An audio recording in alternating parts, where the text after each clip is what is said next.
Hi guys, it's me Beth again. I am doing the 12 Days of Litmas challenge. This was a challenge put forth by Strict Cover Lit. I will link to his original video as well as the 12 challenges in the notes. And so be sure and check that out and check out all this stuff that he's putting out, because I'm sure that whatever I'm saying, he's going to be probably twice as eloquent.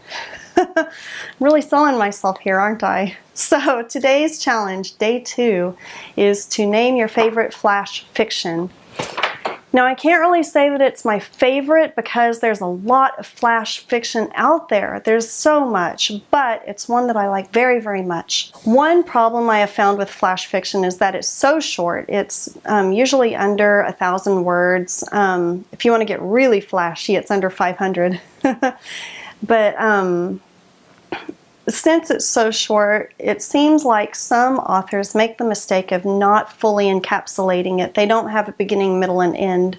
Even if that end is left ambiguous, that's fine, but you need to have an actual whole story in there. And so what I see with a lot of flash fiction is people will just put forth an idea, ... like, the girl walked out the door and then an alien ship landed, ...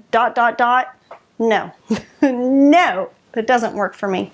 So the one I'm going to read to you today is called Answer by Frederick Brown.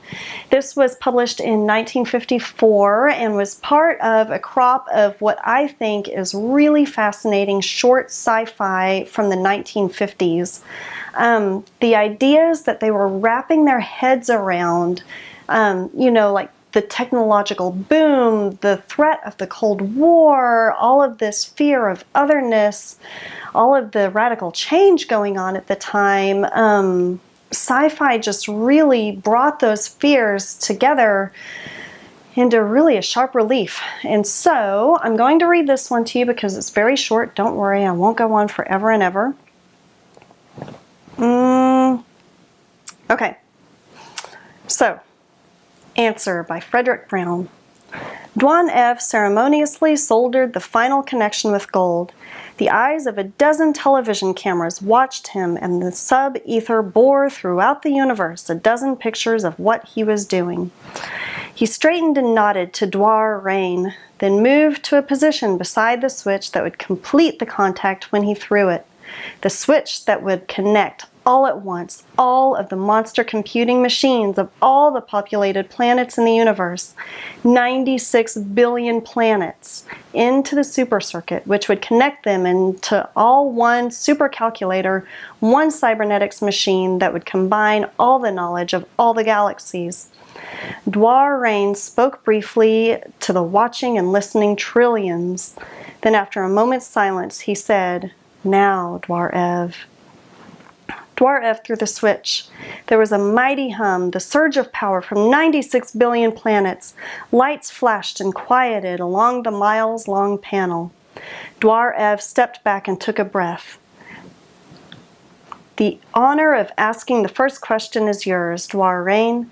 "Thank you," said Dwar Rain. "It shall be a question which no single cybernetics machine has been able to answer."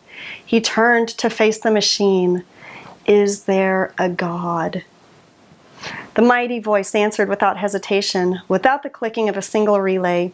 "Yes, now there is a God." Sudden fear flashed on the face of Dwar Ev. He leaped to grab the switch. A bolt of lightning from the cloudless sky struck him down and fused the switch shut. It's so good, right? Alright guys, if you have any flash fiction that you prefer, be sure and leave me comments because I will be sure to check it out. I mean, what kind of commitment is it? 1,000 words? Be sure and check in tomorrow for the next challenge in the 12 Days of Litmas. Thanks for joining. See ya.